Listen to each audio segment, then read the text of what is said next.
Mi esposa me miró a los ojos delante de sus padres, delante de la mesa donde habíamos comido cientos de veces, y dijo en voz alta que casarse conmigo había sido el mayor error de su vida.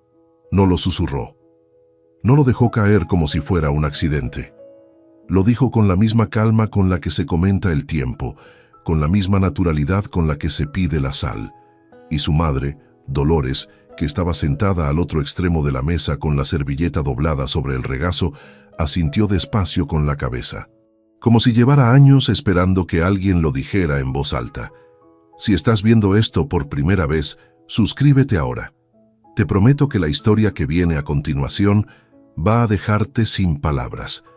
Esa noche, yo tenía 53 años, 24 de matrimonio y 31 años de carrera como perito contable judicial. Había aprendido desde muy joven a leer números, a encontrar lo que no cuadra, a seguir un rastro hasta el final, aunque el final duela. Pero ningún balance contable, ningún expediente judicial, ningún informe pericial me había preparado para lo que sentí en ese momento. No fue rabia, no fue humillación, al menos no inmediatamente. Fue algo más parecido al frío. Un frío que empieza en el centro del pecho y se expande hacia afuera hasta que ya no sientes los dedos. Me llamo Rodrigo Valverde Fuentes. Y lo que voy a contarles empieza en esa mesa y termina en esa misma mesa, aunque lo que hubo en el medio cambió todo lo que creía saber sobre mi vida. Era un sábado de octubre, un sábado como tantos otros en los que íbamos a casa de los padres de Nuria en Valladolid, una casa de las afueras con jardín pequeño y cocina grande. Una de esas casas que huelen a guiso desde que abres la puerta. Ernesto, mi suegro, siempre abría la puerta antes de que pudieras llamar. Llevaba haciéndolo desde el primer día que fui a buscar a Nuria con 27 años, nervioso como un estudiante ante un examen oral. Ernesto me estrechó la mano aquella primera vez con una firmeza que me dijo más que cualquier palabra, y a lo largo de los años, ese apretón no había cambiado. Era un hombre de pocas palabras y muchas certezas. Un hombre que cuando miraba a alguien a los ojos, miraba de verdad. Esa noche de octubre abrió la puerta como siempre, pero algo en su cara no era lo mismo.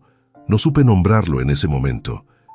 Me dijo, «Buenas noches, Rodrigo», con una voz ligeramente más baja de lo habitual, y apartó la mirada casi de inmediato. Pensé que estaría cansado. Tenía 74 años y en los últimos meses había hablado de dolores en la espalda, de noches mal dormidas. No le di más vuelta. Nuria entró delante de mí saludando a su madre con 2 besos y una sonrisa que yo conocía bien. Era la sonrisa que usaba cuando estaba en su territorio, cuando se sentía segura, cuando las cosas estaban donde ella las había puesto. Llevaba un jersey burdeos que le había regalado yo el invierno anterior y el pelo recogido en una cola baja. Había algo casi teatral en su soltura esa noche, pero no lo reconocí hasta más tarde, cuando ya no cambiaba nada reconocerlo. Nos sentamos a la mesa los 4. Dolores había hecho cocido, el mismo de siempre, con los garbanzos en el fondo del plato y el caldo servido primero en taza. Hablamos de cosas sin importancia durante los primeros 20 minutos. Ernesto preguntó por un encargo que yo tenía pendiente en los juzgados. Le conté algo general, sin entrar en detalles. Dolores habló del jardín, de que el rosal de la entrada necesitaba poda. Nuria escuchaba y asentía, y de vez en cuando me miraba de un modo que no supe interpretar entonces. Fue después del segundo plato. Dolores estaba levantando los platos cuando Nuria apoyó los codos en la mesa y carraspeó levemente. No era el gesto de alguien que va a decir algo sin importancia. Era el gesto de alguien que ha estado guardando algo durante mucho tiempo y ha decidido que ya es suficiente. «Hay algo que quiero decir», dijo. «Aquí, delante de vosotros». Ernesto levantó la vista. Dolores se quedó parada con 2 platos en la mano. Yo la miré esperando algo que no podía imaginar. Casarme con Rodrigo fue el mayor error de mi vida. Lo digo y no me arrepiento de decirlo. El silencio que siguió duró quizás 3 segundos. 3 segundos en los que nadie movió nada, en los que el ruido de la calle de afuera pareció llegar desde muy lejos, en los que yo sentí ese frío del que les hablé antes expandiéndose por todo el cuerpo. Dolores dejó los platos en la mesa despacio y se sentó. Asintió. No dijo nada, solo asintió, con esa lentitud de quien confirma algo que llevaba mucho tiempo pensando. Ernesto no se movió. Tenía los ojos fijos en la mesa. Yo miré a Nuria. Ella me sostuvo la mirada sin pestañear, con una frialdad que no le había visto nunca, o que quizás había visto muchas veces sin querer reconocerla. No había cólera en sus ojos. No había dolor tampoco. Había algo que, si tuviera que nombrarlo, llamaría determinación. La determinación de alguien que ya tomó una decisión y solo está ejecutando el último paso. No respondí. No grité. No pregunté por qué. No pedí explicación. Hice lo único que mi cuerpo supo hacer en ese momento. Cogí la servilleta de mi regazo, la doblé con cuidado y la dejé sobre la mesa. Me levanté. Agarré la chaqueta del respaldo de la silla. Miré a Ernesto, que seguía con los ojos bajos, y dije únicamente buenas noches antes de salir por la puerta. El frío de la calle fue casi un alivio. Caminé hasta el coche sin apresurarme, metí la llave, cerré la puerta. Me quedé parado en el asiento del conductor con las manos sobre el volante sin girar el contacto. Afuera la calle estaba casi vacía. Un perro ladraba en algún patio cercano. Las farolas iluminaban el asfalto con esa luz anaranjada que tienen los sábados por la noche en los barrios tranquilos. No lloré, no golpeé el volante.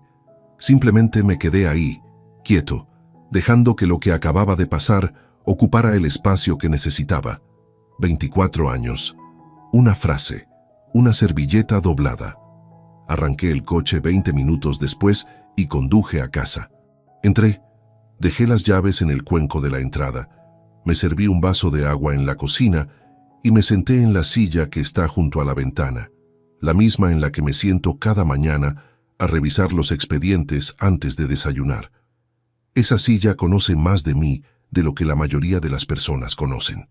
Eran las 11 menos cuarto cuando el teléfono vibró sobre la mesa.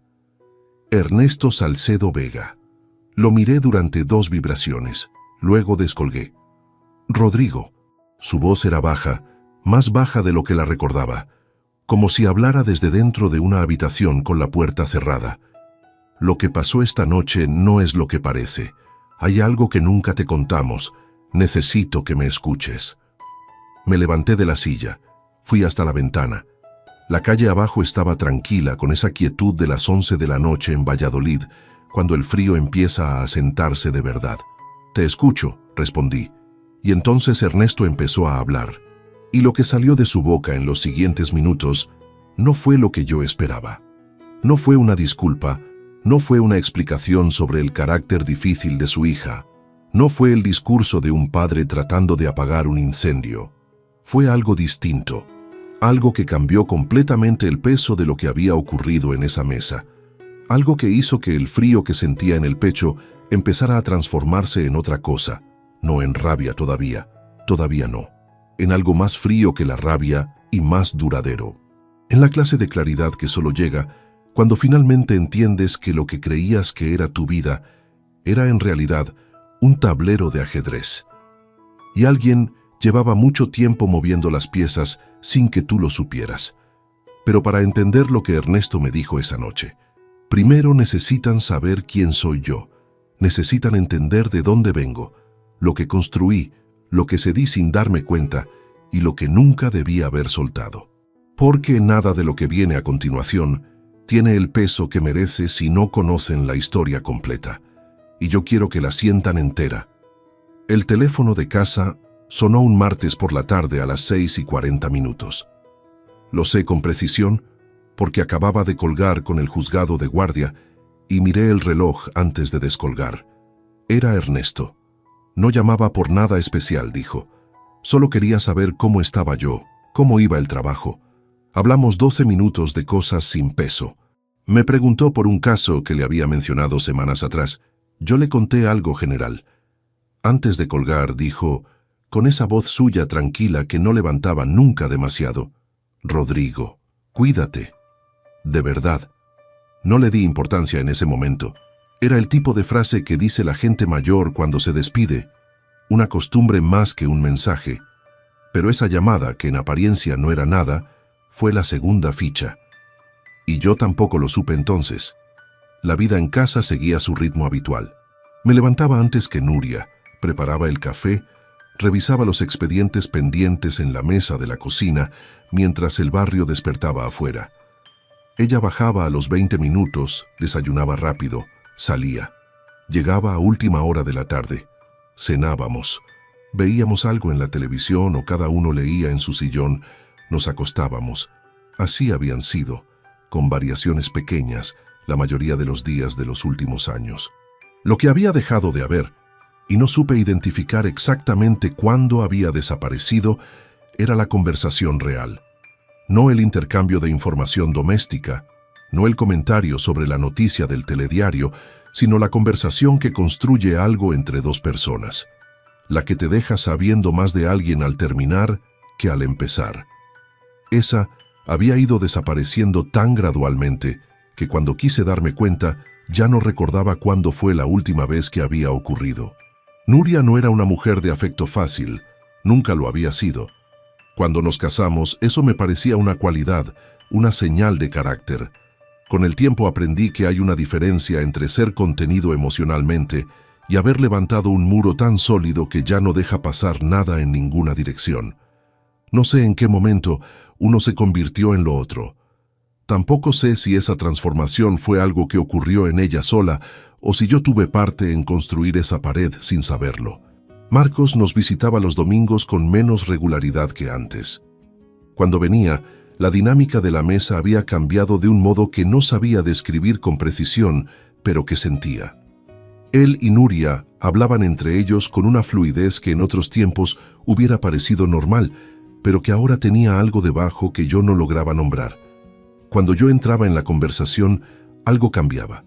No de forma brusca, no de forma que cualquiera pudiera señalar. Solo una leve variación en el tono, una pausa mínima antes de retomar. Como cuando en una partida de cartas alguien oculta la mano al ver que se acerca quien no debe verla. En aquellos meses, si alguien me hubiera preguntado directamente si mi matrimonio estaba bien, habría dudado antes de responder. No porque pudiera señalar nada concreto, sino porque había una sensación de fondo, persistente y sin forma, de que algo no encajaba. Como un sonido que no consigues ubicar dentro de la casa y que solo escuchas cuando hay suficiente silencio. Pero yo no buscaba silencio, yo buscaba trabajo. Tenía 3 peritajes simultáneos en aquellas semanas, uno de ellos especialmente complejo, un caso de fraude fiscal en una empresa de distribución alimentaria que requería revisar 7 años de contabilidad. Me iba a las 8 de la mañana y volvía a las 8 de la tarde con la cabeza llena de asientos contables y irregularidades que había que documentar con precisión milimétrica. Me sentaba en la mesa de la cocina después de cenar y seguía trabajando. Nuria me veía trabajar y no decía nada. Yo veía que no decía nada y tampoco decía nada. Así fue ese otoño. Hubo un viernes de noviembre en que Nuria llegó a casa más tarde de lo habitual, pasadas las 9. Dijo que había tenido reunión con la asociación de vecinos del barrio, que se había alargado, que había tomado algo con un par de personas del grupo. Me pareció razonable.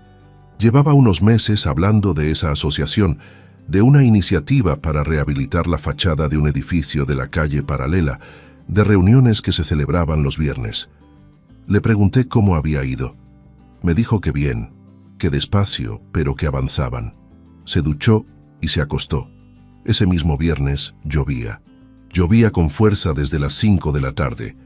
Uno de esos aguaceros de noviembre que empapan la ciudad entera. Lo recordé al día siguiente cuando vi el paraguas de Nuria seco y guardado en el paragüero de la entrada, exactamente donde lo había dejado por la mañana. No lo cogió, y sin embargo llegó a casa sin una gota encima. Lo noté, lo anoté mentalmente. Y seguí con mi vida. Ese fue mi error más antiguo y más constante. Seguir con mi vida cuando debería haber parado a mirar. No por desconfianza, sino por atención. Simplemente atención. La misma que aplicaba cada día a los expedientes de otros, la misma con la que detectaba en un balance contable la anomalía que nadie más había visto. Esa atención en casa la tenía apagada, y alguien lo sabía. Alguien contaba con ello. Hubo otro momento, unas semanas más tarde, que ahora recuerdo con una nitidez que entonces no tenía. Estaba en el despacho revisando un informe cuando escuché a Nuria hablar por teléfono en el pasillo. La puerta del despacho estaba entreabierta. Oí fragmentos. Todavía no. Espera a que yo te diga. Una pausa. No, no lo sabe. Tranquilo. Otra pausa más larga. Cuando llegue el momento lo haremos como acordamos. Me levanté de la silla. Caminé hasta la puerta del despacho y la abrí del todo. Nuria estaba de espaldas, el teléfono en la oreja. Al escuchar el crujido de la puerta se giró. Me miró. Siguió hablando con normalidad. Sí, para la reunión del jueves también podemos ver eso. Bueno, hablamos. Hasta luego. Colgó y me preguntó si necesitaba algo. ¿Con quién hablabas?, pregunté. Con Inmaculada, de la asociación, lo del proyecto del edificio. Asentí. Volví al despacho. Me senté. Intenté retomar el informe. La voz al otro lado del teléfono era de hombre. Lo había notado en el fragmento que escuché antes de abrir la puerta. Inmaculada no era un hombre. No dije nada. No porque tuviera miedo, sino porque en ese momento, con 3 peritajes encima de la mesa y la cabeza llena de números ajenos, elegí no abrir esa puerta. La elegí cerrar. Y esa elección me costó meses. Lo que sí hice esa noche, cuando Nuria se fue a la cama y yo me quedé en la cocina con el vaso de agua de siempre, fue sacar un papel del cajón y escribir la fecha. No escribí nada más. Solo la fecha. La doblé y la metí en el bolsillo interior de la chaqueta que colgaba en el respaldo de la silla. No sabía todavía para qué la guardaba. Lo sabría pronto, porque hay un momento en el que las fichas dejan de ser fichas aisladas y empiezan a ser una fila. Y cuando esa fila comienza a caer, cae entera, sin pausa, sin piedad, sin darte tiempo a apartarte del camino. Yo estaba a pocas semanas de ese momento, y lo que iba a encontrar cuando llegara era mucho peor, y mucho más calculado de lo que cualquier cosa que mi mente hubiera podido construir. Tiene que firmar antes de que se entere. Dile a Marcos que no haga nada todavía. Esas palabras las escuché un martes de diciembre a las 9:15 de la noche. Las escuché desde el pasillo, con el abrigo todavía puesto, las llaves en la mano, sin que Nuria supiera que había entrado.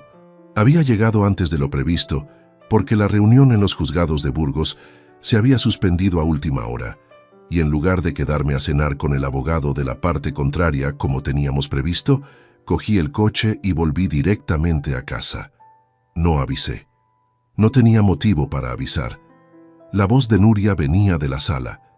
La puerta estaba casi cerrada, solo con un dedo de espacio, suficiente para que el sonido saliera. Hablaba en voz baja pero no en susurro, con la cadencia de alguien que está acostumbrado a esa conversación, que no necesita medir cada sílaba porque el terreno ya es conocido. Escuché esa frase entera y luego silencio. Luego, ya lo sé, pero hay que hacerlo bien, sin prisas. Me quedé inmóvil en el pasillo durante varios segundos. El abrigo me pesaba.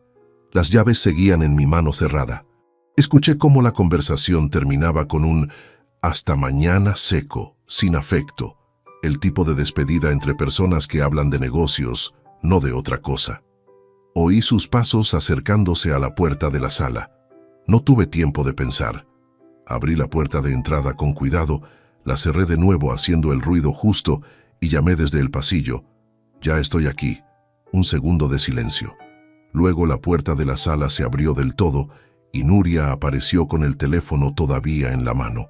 Me miró con una expresión completamente neutra. «Pensé que llegabas tarde», dijo. «Se canceló la reunión», respondí. «¿Cenaste ya?» Estaba a punto. Fui a la cocina. Me quité el abrigo, lo colgué en la silla, me lavé las manos en el fregadero. Escuché cómo ella ponía el teléfono sobre la encimera del salón con ese pequeño golpe seco que tienen los móviles al apoyarlos en mármol. Me pregunté si notaba algo en mí, si mi voz había sonado distinta, si los 2 o 3 segundos que tardé en abrir la puerta desde fuera habían sido suficientes para que ella reconstruyera la secuencia. No dijo nada más. Calentó la cena. Comimos con la televisión encendida. Cuando terminé, le pregunté con quién había hablado antes. Lo pregunté con el tono más plano que pude sostener, mirando el plato, como si la respuesta no importara demasiado. Con Inmaculada, dijo. Lo del proyecto sigue dando vueltas. Asentí. Cogí el vaso. Bebí. Esa noche no dormí bien. Me quedé tumbado en la oscuridad escuchando su respiración acompasada, pensando en esa frase. Tiene que firmar antes de que se entere. ¿Firmar qué? ¿Enterarse de qué?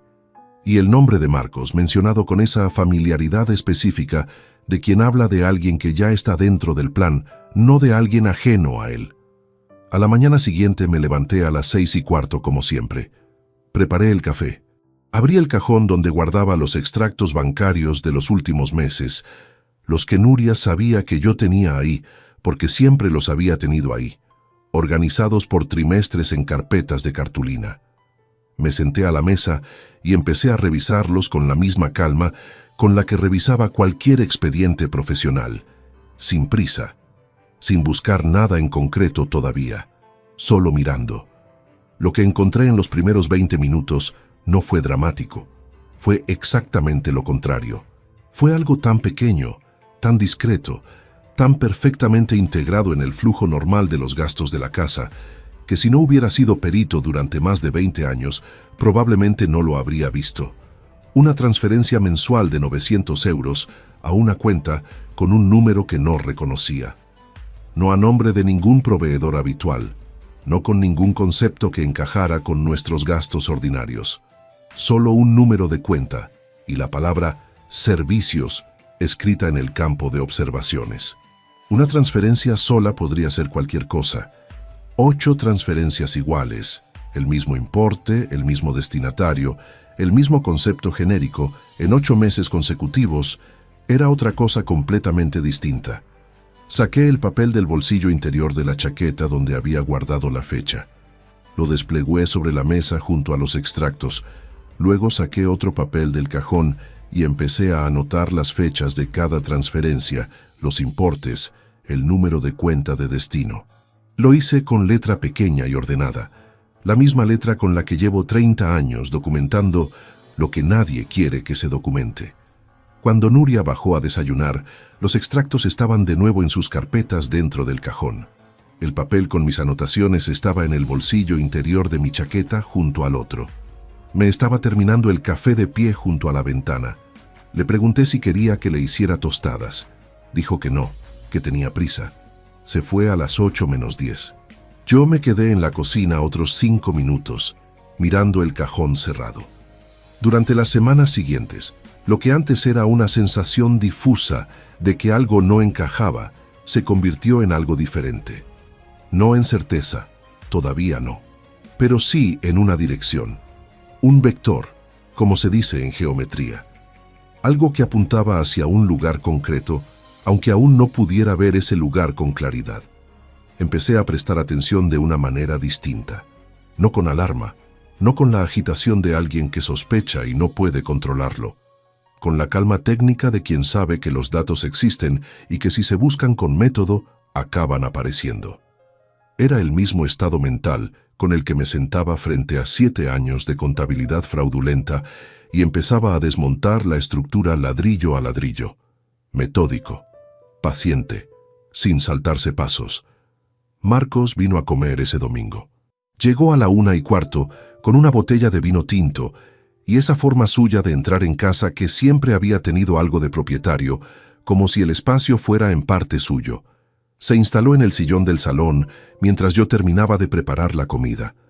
Nuria salió de la cocina a saludarlo y estuvieron hablando en voz baja durante un momento que duró más de lo que debería haber durado. Cuando entré a la sala con la fuente en la mano, los dos se separaron levemente. Marcos me miró y sonrió. «Huele muy bien, papá». Durante la comida observé a mi hijo con una atención que nunca antes había necesitado aplicarle. Tiene 26 años, la mandíbula cuadrada de mi padre, los ojos claros de Nuria. Había estudiado Derecho en una universidad privada de Madrid, había hecho un máster en Derecho Mercantil, llevaba 2 años en un bufete mediano de Valladolid. Yo había pagado todo eso. La carrera, el máster, el apartamento en el centro desde que volvió, el seguro del coche, los imprevistos que surgían con una regularidad que ahora, vista desde esta distancia, empezaba a parecer menos casual. Lo que noté en esa comida fue concreto. Cada vez que yo hacía una pregunta directa, Marcos miraba brevemente a Nuria antes de responder.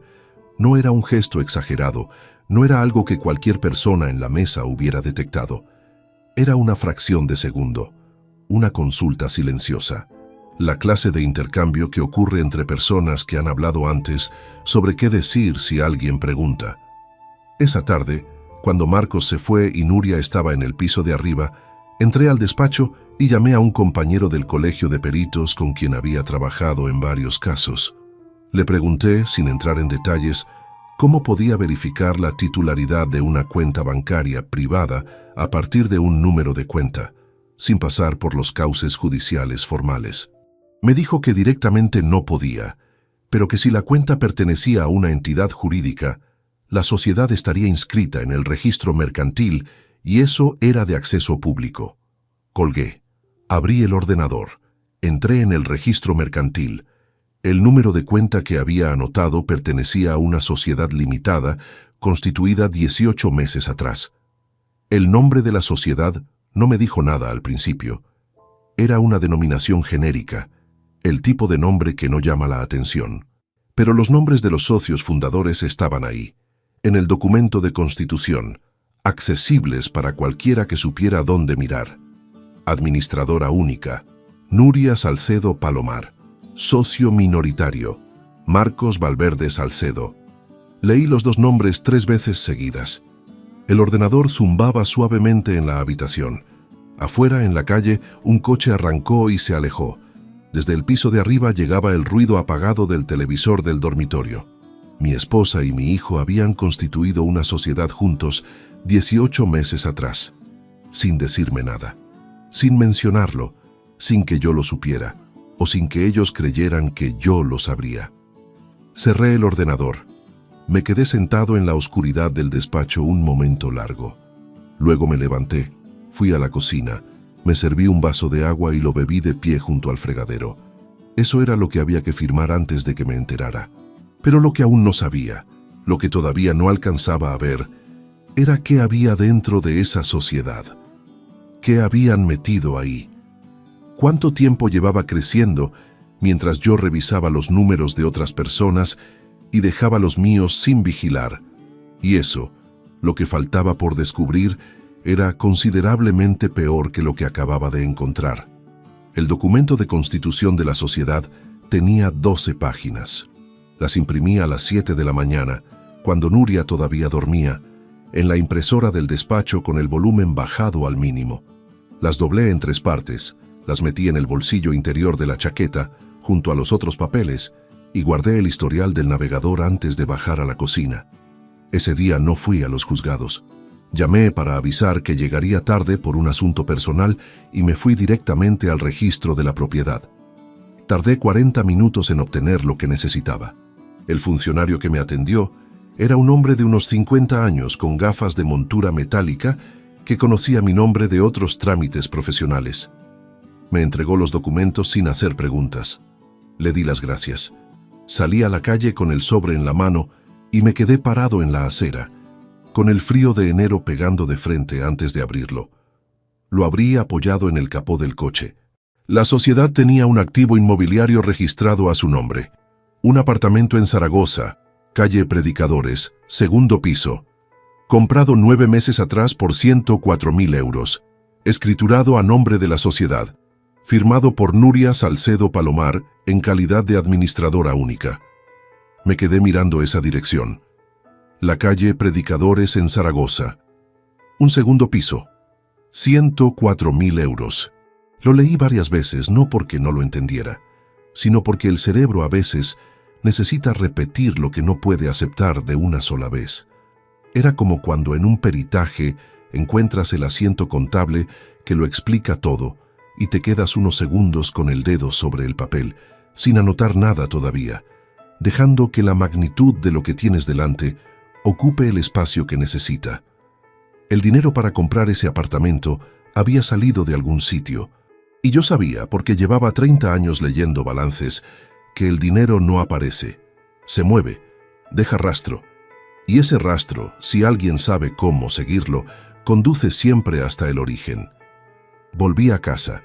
Nuria ya se había ido al trabajo. La casa estaba en silencio. Subí al despacho, cerré la puerta, me senté ante el ordenador y empecé a trabajar de la misma manera en que trabajo cuando tengo un caso difícil encima de la mesa. Despacio, en orden, sin saltar pasos. Revisé los movimientos de las cuentas conjuntas de los últimos 2 años con la atención con la que se audita una empresa, no buscando nada en concreto todavía, construyendo el mapa, fecha por fecha, importe por importe, concepto por concepto. Hay una técnica en el peritaje contable que consiste en no buscar la anomalía directamente, sino en construir primero el patrón de lo normal. Porque solo cuando tienes claro qué es normal, puedes ver con precisión qué no lo es. Me llevó 3 horas. Lo que encontré al terminar ese mapa no fue una anomalía. Fueron varias distribuidas a lo largo de 22 meses, con una regularidad que tenía toda la apariencia de un sistema diseñado deliberadamente para no llamar la atención. Transferencias de entre 800 y 1.200 euros, siempre a fin de mes, siempre con conceptos genéricos, siempre a la misma cuenta. En total, a lo largo de esos 22 meses, habían salido de nuestras cuentas conjuntas 21.400 euros hacia esa sociedad que yo no sabía que existía. 21.400 euros que en apariencia eran gastos domésticos corrientes y que en realidad eran transferencias sistemáticas hacia un patrimonio que se estaba construyendo al margen de mí. A eso había que sumarle los 62.000 euros que la cuenta de la sociedad acumulaba, según la documentación registral. Y el apartamento de Zaragoza, valorado en 104.000. El conjunto era un patrimonio oculto de casi 200.000 euros, construido durante 18 meses mientras yo dormía en la misma cama que la persona que lo estaba construyendo.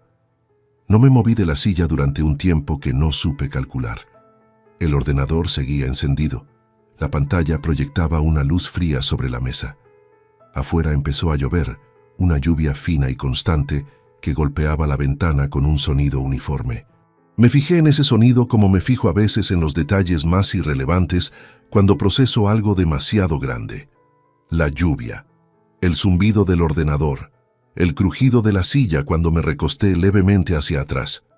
Mis manos estaban completamente quietas sobre la mesa. Eso me sorprendió.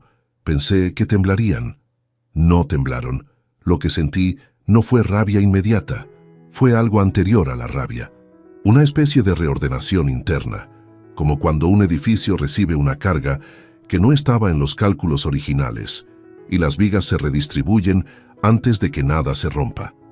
Todavía nada se había roto, pero la estructura entera estaba sometiéndose a una presión para la que no había sido diseñada.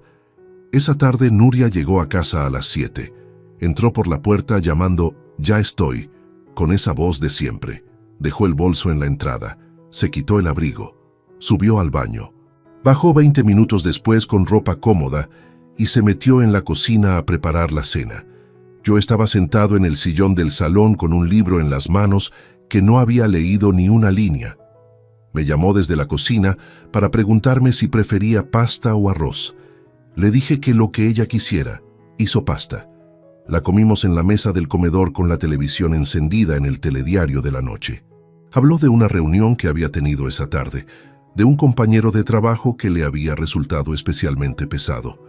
Yo asentía. Respondía con frases cortas. Me preguntó si estaba cansado. Un poco, dije.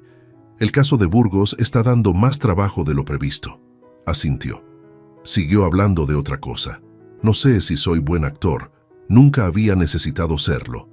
Pero esa noche, algo en mí se alineó con una frialdad que no sabía que tenía. Una frialdad técnica, profesional casi. que consistía simplemente en separar lo que sentía de lo que mostraba.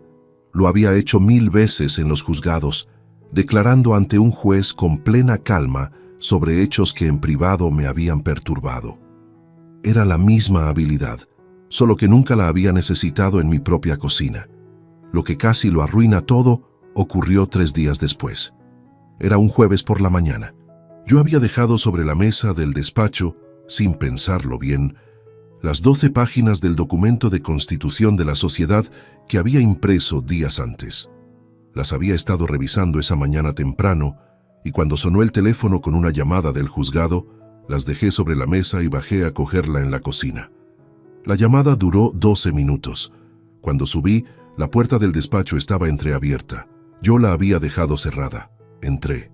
Las páginas estaban sobre la mesa exactamente como las había dejado, o casi exactamente, solo que el orden había cambiado. La primera página estaba encima cuando yo salí. Ahora la primera página estaba debajo. Alguien las había cogido, las había hojeado, las había dejado de nuevo, sin ordenarlas igual. Nuria estaba en el pasillo, a 3 pasos de la puerta del despacho. ¿Necesitas algo del despacho?, pregunté. Me miró con una expresión tranquila. Buscaba el cargador de repuesto. Pensé que estaba ahí dentro. Está en el cajón de abajo de la cocina, dije. Te lo bajo. No hace falta, yo voy. Bajó las escaleras. Yo entré al despacho, recogí las 12 páginas, las metí dentro de la carpeta de un expediente judicial que tenía en el estante. Una carpeta entre 40. Y cambié el expediente de posición en el estante. Tercero por la izquierda en lugar de séptimo. Luego bajé a la cocina como si nada. No sé si Nuria leyó suficiente para entender lo que había encontrado. No sé si reconoció el membrete del registro mercantil en la primera página antes de dejarlas. No pregunté. No podía preguntar sin revelar que sabía que las había tocado. Esa noche llamé a Ernesto. No para contarle nada, solo para escuchar su voz, para tener un punto de referencia que me dijera que seguía habiendo algo sólido en algún sitio. Hablamos 10 minutos. Antes de colgar, Ernesto hizo una pausa breve y dijo: «Rodrigo, si alguna vez necesitas hablar de algo, de lo que sea, ya sabes dónde estoy». No era una frase casual. Lo supe en el momento en que la dijo. Había algo debajo de esas palabras que no era solo cortesía de suegro. Era una puerta entreabierta, una invitación a preguntar algo que él estaba esperando que yo preguntara. No pregunté esa noche. Todavía no tenía todo lo que necesitaba. Pero guardé esa frase con el mismo cuidado con que guardaba los papeles en el bolsillo de la chaqueta. Porque había algo que Ernesto sabía y que yo todavía no sabía.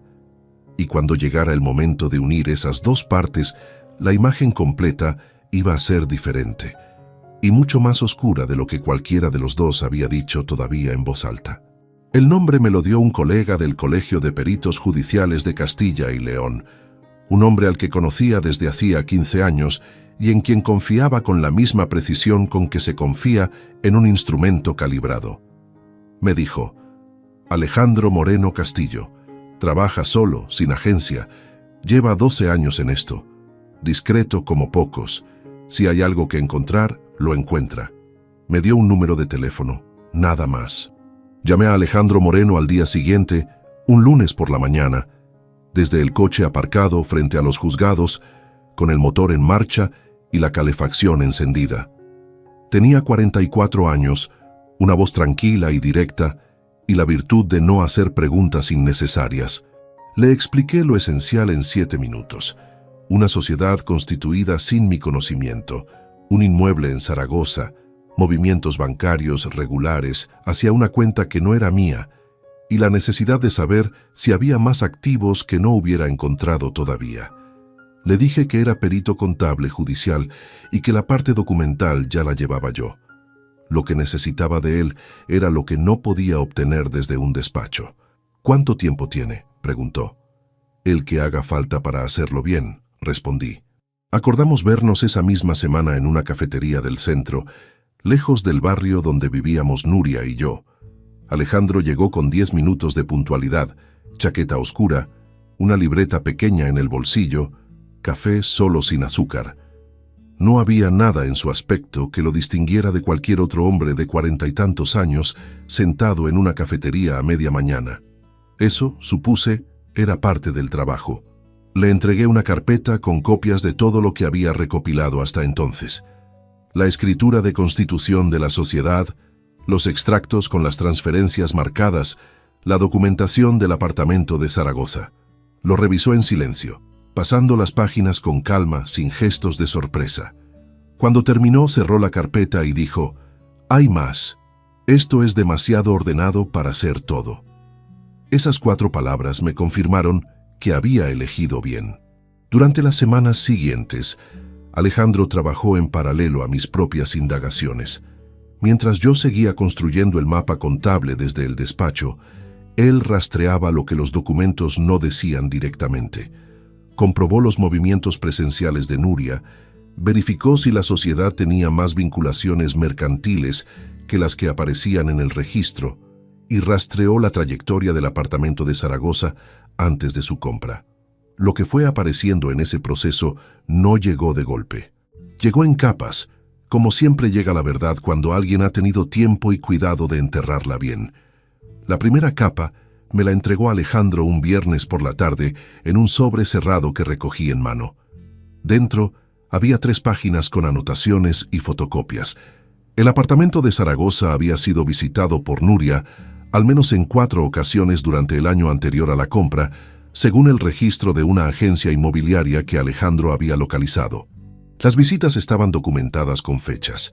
En 2 de esas fechas, yo tenía registrado en mi agenda de trabajo viajes fuera de Valladolid, uno a Burgos y otro a Palencia.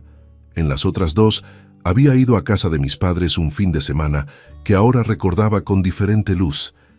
La segunda capa llegó 10 días después. La cuenta de la sociedad no tenía solo los 62.000 euros que yo había estimado desde los documentos registrales. Tenía 78.300 euros, según la información actualizada, que Alejandro había obtenido por sus propios medios, dentro de lo legal. La diferencia, 16.300 euros más de lo que yo creía, correspondía a ingresos que no procedían de las transferencias de nuestras cuentas conjuntas. Procedían de otro sitio, un sitio que Alejandro aún estaba trazando. Usé mi formación técnica como nunca la había usado para un asunto propio. Construí una hoja de cálculo con cada movimiento identificado, cada fecha, cada importe, cada relación posible entre transacciones. Era el mismo método que aplicaba en los grandes casos de fraude fiscal. Primero, el mapa completo, luego las inconsistencias, luego las conexiones entre inconsistencias. Al tercer día de trabajo sobre esa hoja de cálculo, los ingresos adicionales en la cuenta de la sociedad empezaron a mostrar un patrón. Llegaban siempre entre el día 20 y el 25 de cada mes. El importe variaba, pero rondaba los 600 euros. Y tenían un concepto recurrente en los registros que Alejandro había obtenido: honorarios asesoría. Alguien estaba pagando a esa sociedad por un servicio de asesoría. Un servicio que, hasta donde yo podía determinar, no existía en ningún sentido real. Fue entonces cuando entendí la dimensión completa de lo que tenía delante. No era solo un desvío de patrimonio conyugal para preparar un divorcio ventajoso. Era una estructura pequeña pero deliberada, construida con paciencia y con el conocimiento suficiente de que alguien que supiera mirar podría encontrarla, razón por la que había sido diseñada para no llamar la atención. Lo que no habían calculado es que la persona que viviría en la misma casa durante todo ese tiempo era precisamente alguien que sabía mirar. La primera vez que vi a Marcos en ese contexto fue un miércoles por la tarde. Había quedado con Alejandro en un punto acordado cerca del Paseo de Zorrilla, y mientras esperaba en el coche, vi a mi hijo saliendo de un edificio que, según la dirección que Alejandro me había dado previamente, albergaba en el tercer piso la notaría de un tal Germán Fuentes Alcázar.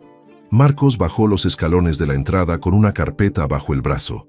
Miró el teléfono, se ajustó el cuello del abrigo y caminó hacia su coche sin mirar en ninguna otra dirección. Anoté la hora, las 17:43. Esa tarde, Alejandro me confirmó lo que aquella visita significaba. Marcos había acudido a esa notaría para iniciar los trámites de transferencia del apartamento de Zaragoza desde el nombre de la sociedad al suyo propio, como persona física.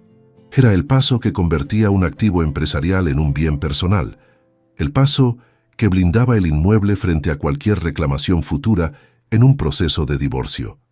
Alguien con formación jurídica había diseñado esa maniobra.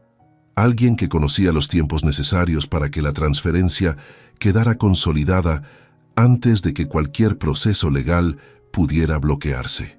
Mi hijo era abogado. Mi hijo había diseñado esa maniobra. Y mi hijo la estaba ejecutando en una notaría a 3 kilómetros de la casa donde yo le había pagado cada mes el apartamento en el que dormía.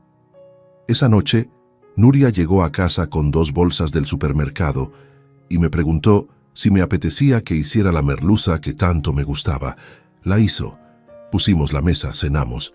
Ella habló de una compañera del trabajo que estaba pasando por un divorcio complicado y dijo, con una naturalidad que en ese momento me produjo algo parecido al vértigo, que no entendía cómo la gente podía llegar a esos extremos. Al final siempre es una cuestión de dinero, dijo, y el dinero no vale lo que le cuesta a la gente. Asentí, bebí un sorbo de agua. Tienes razón, dije. El momento en que casi se rompe todo llegó esa misma noche, más tarde.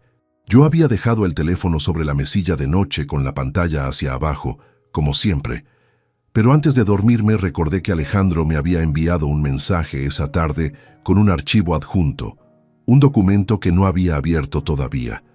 Me incorporé en la oscuridad, cogí el teléfono y abrí el mensaje. El brillo de la pantalla iluminó la habitación. Nuria se movió a mi lado. «¿Qué pasa?», dijo con voz somnolienta. «Nada. Un mensaje del juzgado. Vuelve a dormir». Bajé de la cama con el teléfono. Salí al pasillo. Cerré la puerta con cuidado. Me senté en el último escalón de la escalera, en la oscuridad, y abrí el archivo que Alejandro me había enviado. Era la escritura de constitución de la sociedad, con una anotación al margen que Alejandro había añadido. La fecha de constitución era exactamente 4 días después de la última vez que Nuria y yo habíamos hablado seriamente sobre nuestro futuro. Una conversación que yo había considerado una discusión más, de las que ocurren en los matrimonios largos, sobre el trabajo, sobre la distancia, sobre lo que cada uno necesitaba. Una conversación en la que yo había pensado que habíamos llegado a un entendimiento razonable. 4 días después de esa conversación, Nuria había ido a un notario y había constituido una sociedad con nuestro hijo. Me quedé sentado en el último escalón de la escalera durante un buen rato. El frío del pasillo se metía por debajo de la ropa de dormir. La casa estaba completamente en silencio. Volví a la cama. Me tumbé, cerré los ojos. Al día siguiente llamé a Beatriz Gutiérrez Serrano. Era abogada especialista en Derecho de Familia, 48 años, con despacho en la calle Santiago, a quien conocía de varios procesos en los que habíamos coincidido en lados opuestos de un caso. Era meticulosa, directa, y tenía fama de no perder el tiempo ni de hacérselo perder a los demás. Le dije que necesitaba una consulta urgente y privada. Me recibió esa misma tarde. Cuando terminé de exponerle lo que había encontrado, Beatriz se quedó un momento en silencio con los dedos entrelazados sobre la mesa. Luego dijo: «Esto es acción de reintegro al patrimonio conyugal. Tenemos base suficiente para bloquearlo todo antes de que esa transferencia notarial quede consolidada. Pero hay que moverse antes de que Marcos termine los trámites». «¿Cuánto tiempo tenemos?», pregunté. «Depende de cuándo presentaron la solicitud. Si fue esta semana, probablemente entre 10 y 15 días antes de que el registrador lo inscriba. 10 días, quizás 15. Lo que Beatriz me dijo a continuación, antes de despedirse, fue algo que no esperaba. Me dijo que en los casos de este tipo, cuando el cónyuge que planea el divorcio ha construido una estructura patrimonial previa, suele haber un momento elegido para presentar la demanda. Un momento estratégico. Y que ese momento normalmente se elige cuando el otro cónyuge está en una posición de menor guardia, cuando acaba de ocurrir algo que lo desestabiliza emocionalmente. Me detuve en la puerta de su despacho. Como un jantar familiar, dije, más para mí que para ella. Beatriz me miró. Por ejemplo, salí a la calle con esa idea instalada en algún lugar entre el pecho y la garganta, el jantar en casa de los padres de Nuria, la frase sobre el mayor error de su vida, la servilleta doblada, Ernesto llamando a las 11 de la noche. Todo eso no había sido el principio de algo, era el final de una cuenta atrás que llevaba 18 meses corriendo sin que yo lo supiera, y alguien había calculado que ese golpe emocional me dejaría sin capacidad de reacción suficiente para detener lo que venía después. Se habían equivocado en una cosa, una sola cosa, pero fundamental. No sabían lo que yo ya sabía. Hay una fotografía dentro de un sobre de papel manila que guardo en el cajón inferior del escritorio, debajo de los expedientes más antiguos. En ella aparece Marcos con 6 años, sentado en mis rodillas en la terraza de un apartamento de alquiler en Santander, un verano de principios de los 90, cuando todavía no teníamos dinero para comprarnos nada propio. Lleva un bañador de rayas azules y blancas y un cucurucho de helado de vainilla que se le derrite por los nudillos porque no da abasto con él. Está mirando a la cámara con esa seriedad involuntaria que tienen los niños pequeños cuando algo los hace muy felices y todavía no saben que se supone que hay que sonreír. Yo tengo el brazo rodeándolo por la cintura. Nuria hizo la foto desde el otro lado de la barandilla. Saqué esa fotografía una noche de enero, tarde, cuando la casa llevaba horas en silencio. No sé exactamente por qué la saqué. Las manos van a veces donde la cabeza no quiere ir todavía. La sostuve un momento bajo la luz del flexo del despacho y luego la volví a meter en el sobre y cerré el cajón. No la tiré. No sé si eso dice algo de mí o simplemente dice que todavía no era capaz de hacer ese gesto. Esas semanas fueron las más largas de todo el proceso. No por lo que ocurría fuera, que seguía su curso con la precisión que Beatriz y Alejandro le daban, sino por lo que ocurría dentro de la casa. Vivir con alguien sabiendo lo que sabes, sin poder decirlo, sin poder reaccionar, sin que nada en la superficie cambie, requiere un tipo de esfuerzo que no tiene nombre exacto. No es actuación, porque actuar implica construir algo. Esto era más bien lo contrario. Era desmontar todo lo que querías hacer y cada noche guardarlo en un sitio donde no pudiera verse. Nuria seguía con su rutina. Llegaba a casa, preguntaba cómo me había ido, escuchaba la respuesta con atención razonable, preparaba o recalentaba la cena. Algunos días parecía de buen humor, otros estaba seria y monosilábica. No había cambios drásticos en su comportamiento que yo pudiera señalar con el dedo. Si alguien nos hubiera observado desde fuera en esas semanas, habría visto un matrimonio de más de 20 años funcionando con la eficiencia rutinaria de 2 personas que se conocen bien y han dejado atrás las tormentas emocionales de la juventud. Lo que nadie podría haber visto desde fuera era la temperatura real de esa casa. Marcos apareció un jueves por la tarde sin avisar. Llamó al timbre a las 6:30. Nuria aún no había llegado del trabajo. Abrí la puerta y lo encontré en el rellano con esa expresión suya de ligereza estudiada que había aprendido a leer de otra manera en las últimas semanas. «Pasaba por aquí», dijo. «¿Tienes un momento?» Lo hice pasar. Se sentó en el sillón del salón. Aceptó el vaso de agua que le ofrecí. Estuvo hablando durante 10 minutos de cosas sin peso, del bufete, de un caso que le estaba dando trabajo, de un amigo en común que se había cambiado de ciudad. Lo escuché con la misma atención con que escucho a un testigo que todavía no ha llegado al punto que me importa. Luego dijo: «Papá, necesito pedirte un favor. Es un tema del despacho, un imprevisto con un cliente, nada grave, pero necesito cubrir 3.000 euros esta semana. Te lo devuelvo en cuanto cobre el mes». Me quedé en silencio un momento. 3.000 euros. No era la primera vez que pedía dinero para el bufete, ni la segunda. Siempre con la misma naturalidad, siempre con la misma promesa de devolución que nunca llegaba, porque yo nunca la reclamaba. Me levanté. Fui al despacho. Saqué el talonario. Escribí el cheque con la misma letra calmada con la que había escrito miles de documentos periciales. Se lo llevé. Marcos lo cogió, lo dobló, lo guardó en el bolsillo interior de la chaqueta sin mirarlo. En ningún momento durante toda esa visita me miró directamente a los ojos más de 2 segundos seguidos.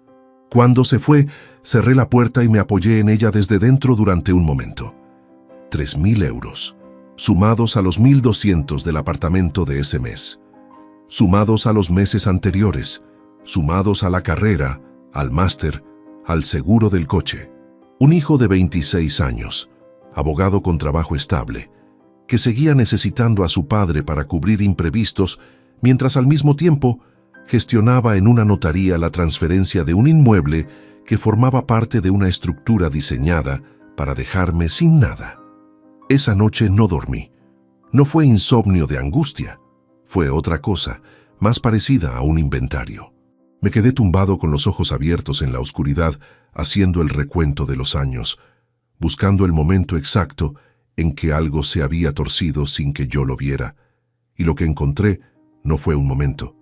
Fue una acumulación lenta, una serie de decisiones mías, tomadas una a una con la mejor intención, que en conjunto habían construido una situación que no reconocía.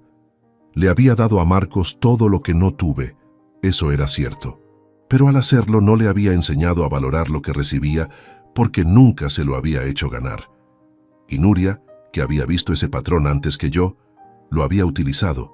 No sé en qué momento mi hijo dejó de ser el niño del cucurucho de helado y se convirtió en alguien capaz de sentarse a mi mesa un domingo y mirarme mientras participaba en un plan para quitarme lo que era mío. Esa pregunta no tiene respuesta que me satisfaga.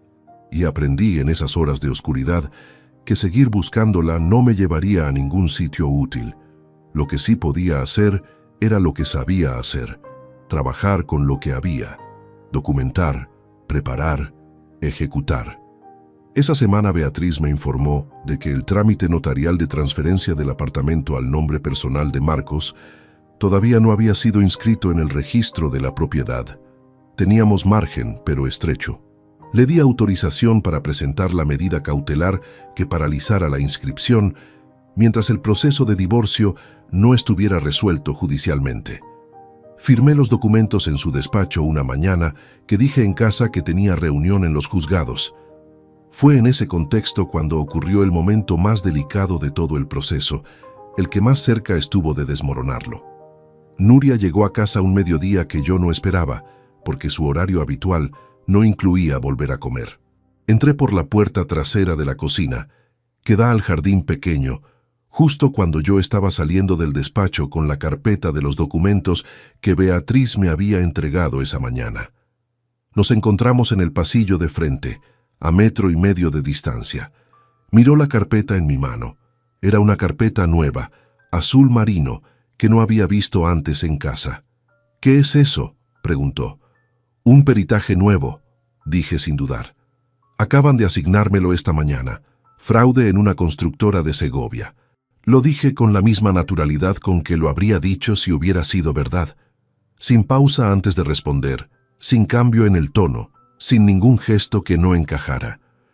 30 años leyendo el lenguaje no verbal de testigos y peritos en situaciones de presión me habían enseñado que la clave no está en lo que dices, sino en cómo lo dices. Y yo lo dije exactamente como lo diría alguien que no tiene nada que ocultar. Nuria asintió. Me preguntó si quería que calentara algo para comer. Le dije que no, que tenía que volver a salir. Cogí el abrigo, la carpeta y salí. No miré atrás al cerrar la puerta. Esa tarde, sentado en el coche a 2 calles de casa, estuve 5 minutos sin mover el contacto, dejando que la tensión de ese momento se disolviera despacio, como se disuelve el frío cuando entras en un sitio caldeado. Había estado a menos de 2 metros de que todo se viniera abajo. Y no se había venido abajo. Pero eso me dijo algo importante.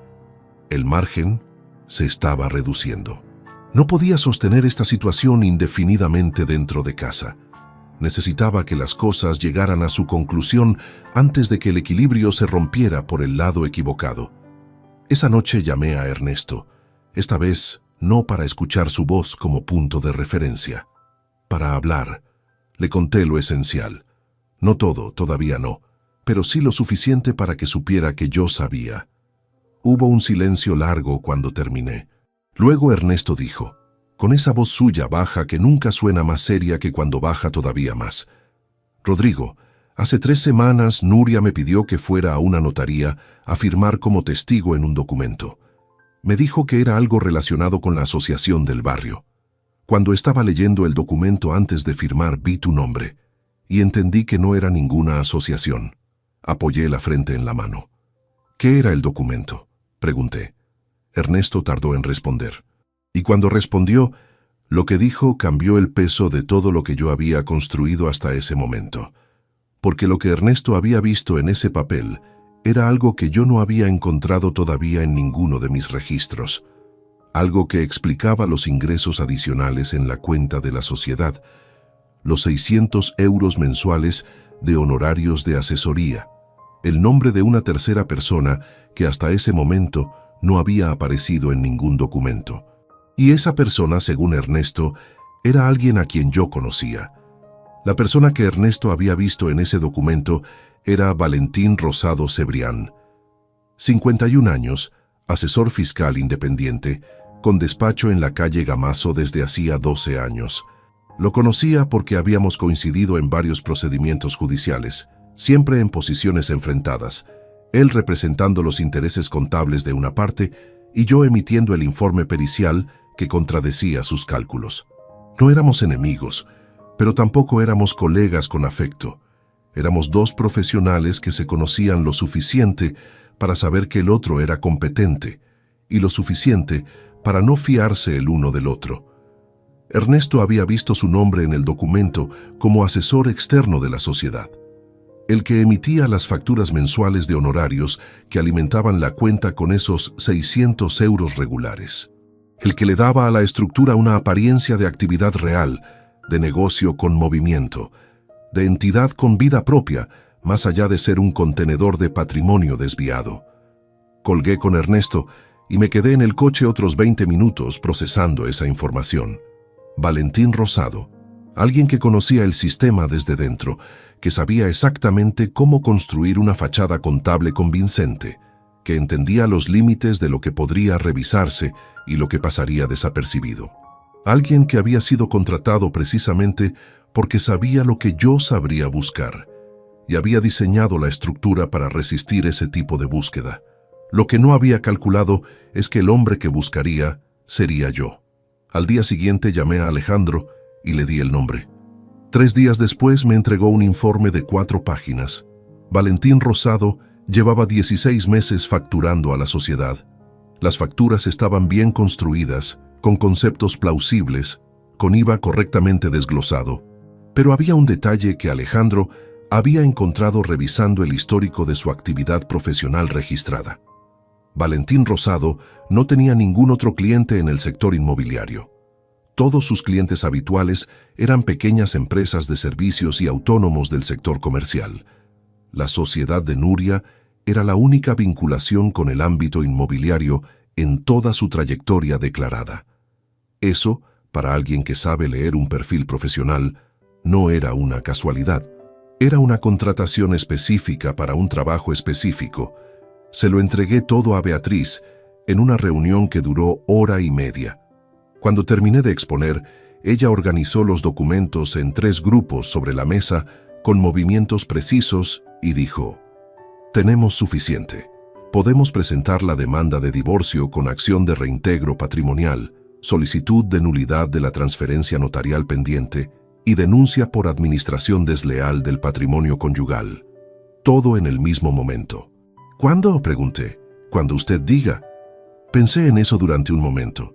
El cuándo importaba, no solo desde el punto de vista legal, sino desde el punto de vista de lo que quedaba por resolver. Había algo que Beatriz podía gestionar perfectamente sin mi presencia en ninguna sala judicial. Pero había algo que yo necesitaba hacer en persona. No por rabia, eso lo tenía claro, sino porque había una mesa en la que me habían humillado delante de testigos y quería que la verdad se dijera en esa misma mesa, delante de los mismos testigos. Llamé a Ernesto esa tarde. «Nuria tiene pensado organizar una cena en casa de ustedes», le dije. No sé si ya lo sabe. Hubo una pausa breve. Me habló de ello esta mañana, dijo. Quiere hacer una cena familiar el sábado que viene. Dijo que quería anunciar algo. Lo sé lo que quiere anunciar, dije. Y voy a ir. Otro silencio. ¿Qué necesitas de mí, Rodrigo? Que esté ahí, solo eso. Ernesto dijo que estaría. Los días que siguieron los dediqué a preparar la carpeta que llevaría a esa cena con la misma metodología con que preparo un informe para un juicio de primera instancia. Cada documento en su lugar, en el orden en que debía presentarse, con los puntos clave marcados con discreción para poder encontrarlos rápido si la situación lo requería. No era un dossier para impresionar, era un instrumento de precisión, como el bisturí de un cirujano, que no necesita ser ostentoso para ser definitivo. Beatriz presentó la demanda y las medidas cautelares el jueves, 2 días antes de la cena. La transferencia del apartamento quedó bloqueada antes de que Marcos pudiera completar la inscripción registral. El juzgado admitió a trámite la solicitud de reintegro patrimonial esa misma tarde. Nuria no sabía nada de esto todavía. Marcos, si había recibido alguna comunicación del notario, probablemente pensaba que era un retraso administrativo. En ese punto, el tablero estaba exactamente donde yo necesitaba que estuviera. El viernes por la tarde, la víspera de la cena, ocurrió algo que no estaba en ningún plan. Nuria llegó a casa antes de lo habitual, con una bolsa pequeña de una pastelería del centro. Dejó la bolsa en la cocina, se quitó el abrigo y vino al salón donde yo estaba leyendo. Se sentó en el sofá, no en su sillón habitual, sino en el sofá, a menos de 1 metro de donde yo estaba. Se quedó callada un momento. «Mañana en la cena voy a decir algo importante», dijo. Lo dijo mirando hacia adelante, no hacia mí. «De acuerdo», respondí sin levantar la vista del libro. Otro silencio. «Quiero que sepas que nada de lo que voy a decir es contra ti como persona». Levanté la vista. La miré. Tenía los ojos fijos en la ventana, la mandíbula ligeramente tensa, las manos juntas sobre el regazo. En ese momento, por primera vez en semanas, vi algo debajo de la superficie que no era cálculo.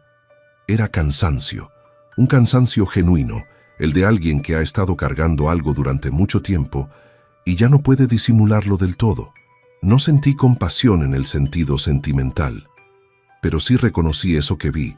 Reconocí a una persona que en algún punto de los últimos años había tomado una decisión equivocada, y luego otra para sostener la primera, y luego otra para proteger la segunda, hasta que el conjunto se había vuelto demasiado pesado y demasiado complicado para salir de él de otra manera que no fuera hacia adelante.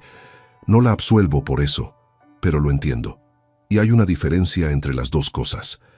«De acuerdo», dije de nuevo, y volví al libro. Nuria se levantó al cabo de un momento y fue a la cocina. Escuché el ruido de los platos, el olor del café, la casa envolviéndose en la rutina de siempre por última vez. El sábado me levanté temprano, me duché, me vestí con ropa que no fuera ni demasiado formal ni descuidada, el punto medio de alguien que va a una cena familiar sin nada especial que demostrar. Cogí la carpeta beige del despacho y la metí en la mochila.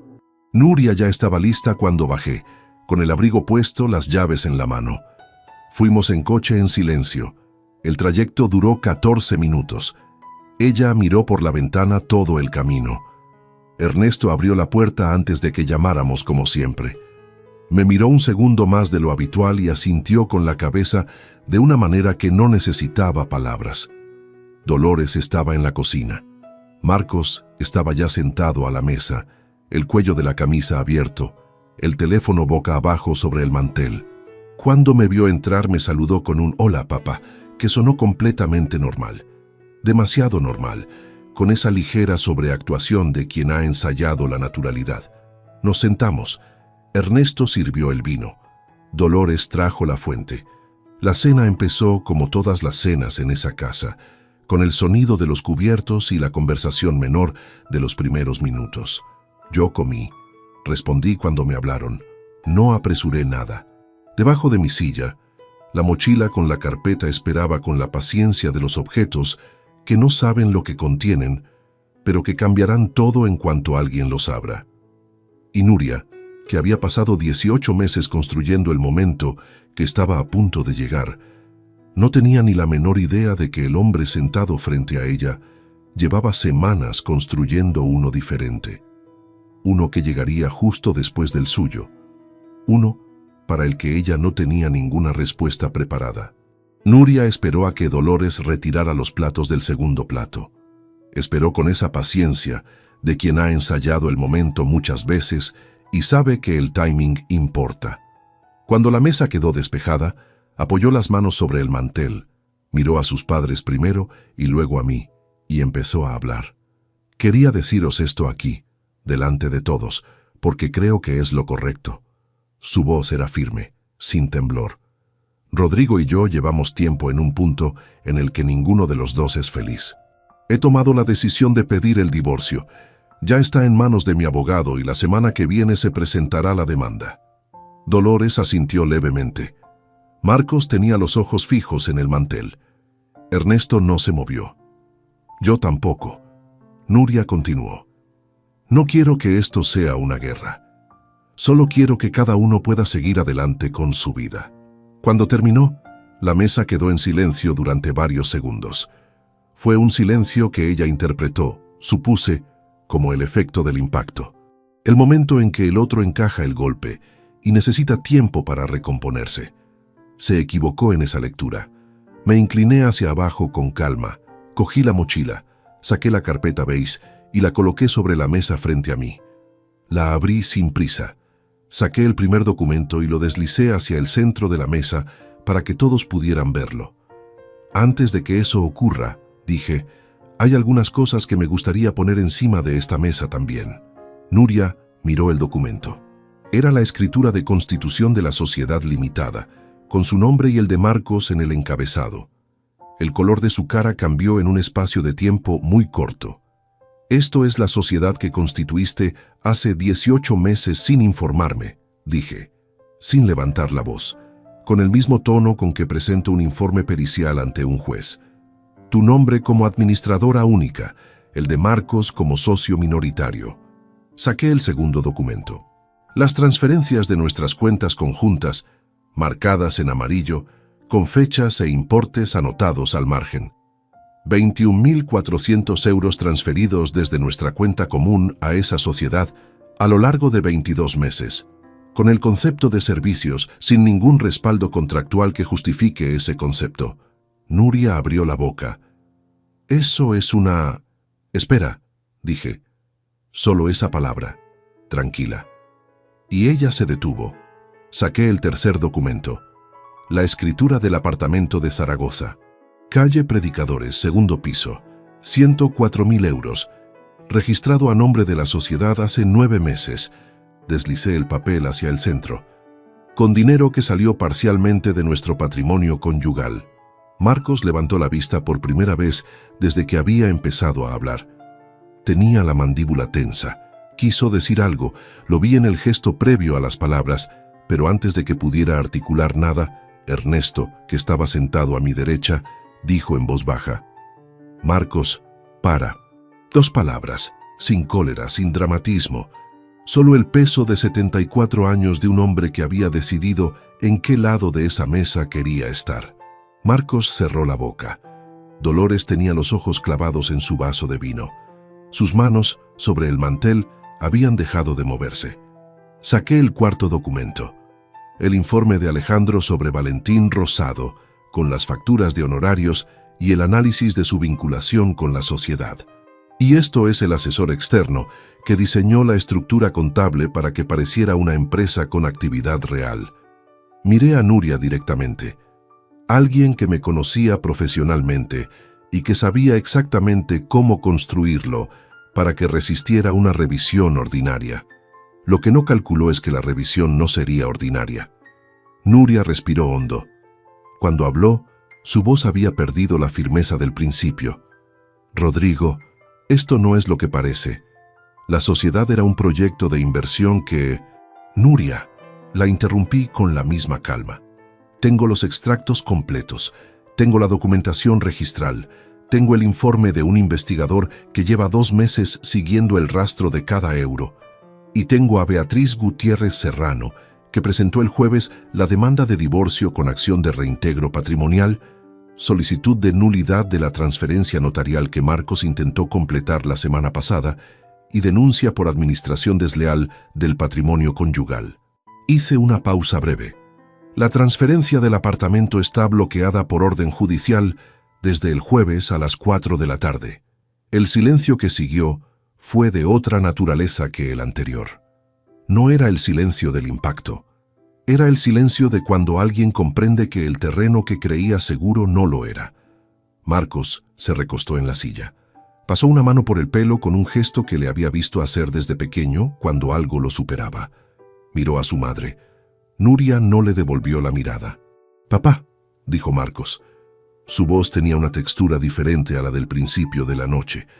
Algo más áspero, algo que en otras circunstancias podría haber sido el preludio de una explicación. «Yo solo...» «No», dije, sin rabia, sin volumen extra, solo esa sílaba colocada en el espacio justo. «Esta noche no». Marcos bajó la cabeza.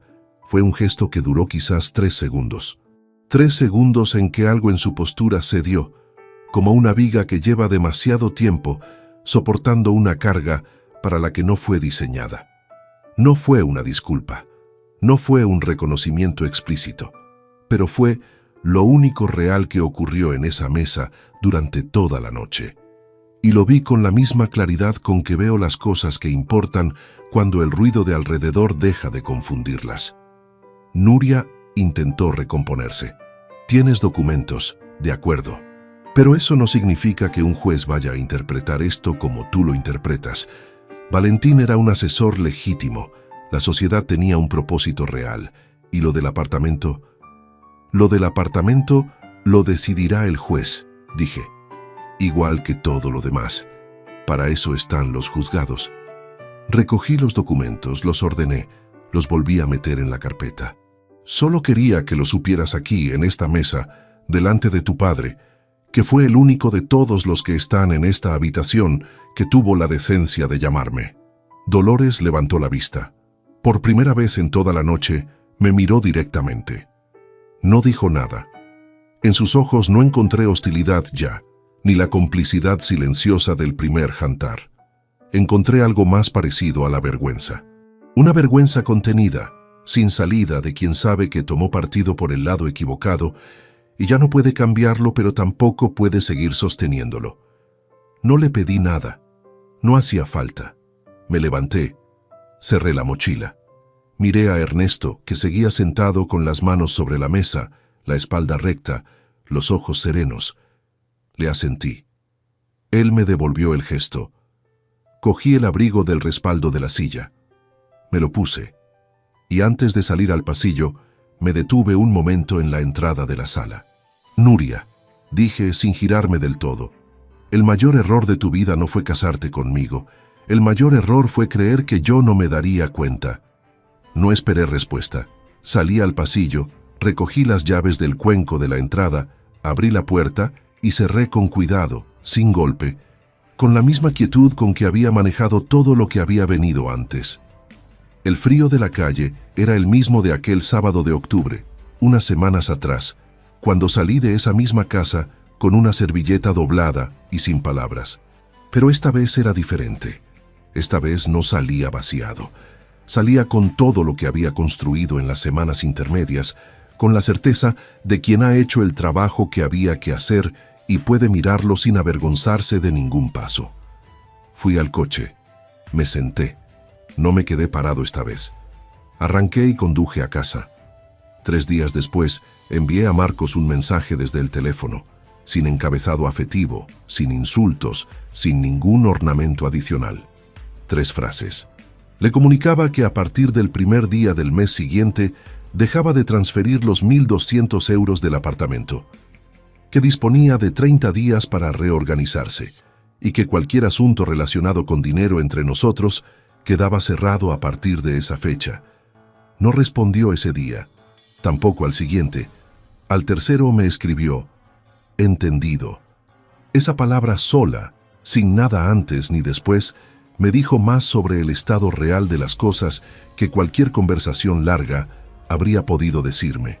Lo vi por última vez 2 semanas después, en el pasillo de la casa de los abuelos, cuando fui a recoger unas cajas con cosas mías que Ernesto había guardado. Marcos salía cuando yo entraba. Nos detuvimos el uno frente al otro durante un momento que no tenía duración precisa. Extendió la mano. Yo la estreché. Ninguno de los dos habló. Luego él bajó los escalones y yo entré. No sé si eso fue el final de algo o simplemente un punto en una distancia que seguirá creciendo. Lo que sí sé es que aquel apretón de manos no fue una reconciliación. Fue un reconocimiento mutuo de que algo que existió ya no existe y que ninguno de los dos puede fingir que sí. El proceso judicial tardó meses en resolverse, como tardan siempre estas cosas cuando hay patrimonio de por medio, y abogados en los dos lados que hacen su trabajo. El apartamento de Zaragoza fue integrado en el patrimonio conyugal a efectos del reparto. Los movimientos desde las cuentas conjuntas fueron reconocidos como desvíos y computados en la liquidación. Valentín Rosado quedó fuera del alcance directo de la demanda porque su participación, aunque evidente en el conjunto, no configuraba un delito autónomo sin la cooperación de Nuria como parte principal. Beatriz me explicó eso con la precisión de siempre y me dijo que era el precio habitual de estos procesos, que la justicia no cubre todos los flancos, pero cubre los que importan. Lo acepté, no sin un esfuerzo, pero lo acepté. Hay cosas que aprendes cuando atraviesas algo así que no se aprenden de ninguna otra manera. Aprendes que la confianza no es una virtud pasiva, que confiar sin atención no es generosidad, es negligencia disfrazada de amor. Aprendes que el dinero que das sin condiciones no enseña nada al que lo recibe, solo le enseña que siempre habrá más, y que esa expectativa, cultivada durante años, puede convertirse en algo que no reconocerías si te lo mostraran desde fuera. Y aprendes, sobre todo, que la herida más profunda no siempre es la que más sangra. La traición de Nuria fue calculada, sistemática, ejecutada con paciencia. Pero en algún lugar de mi cabeza siempre existió la posibilidad teórica de que un matrimonio largo llegara a un punto de quiebre sin que yo pudiera evitarlo del todo. Lo de Marcos no tenía ese margen.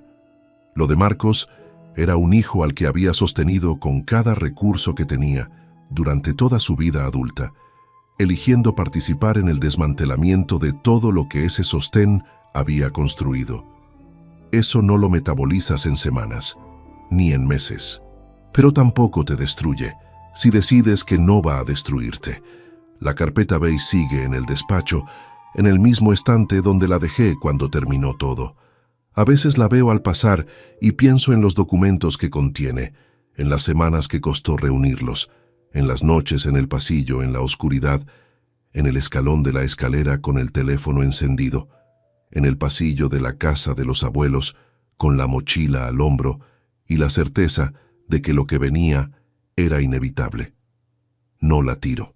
No porque la necesite, sino porque me recuerda algo que quiero seguir sabiendo, que cuando las cosas se tuercen de verdad, la única herramienta que vale algo es la misma que llevas contigo desde siempre: la atención, la paciencia, el método y la disposición a ver lo que hay aunque duela más verlo que no verlo. Eso es lo único que nadie puede transferir a una cuenta que no conoces. Eso se queda contigo. Si te gustó esta historia, dale like al video, suscríbete al canal y comparte tus impresiones en los comentarios. Para escuchar la próxima historia, haz clic en la caja de la izquierda. Gracias por vernos.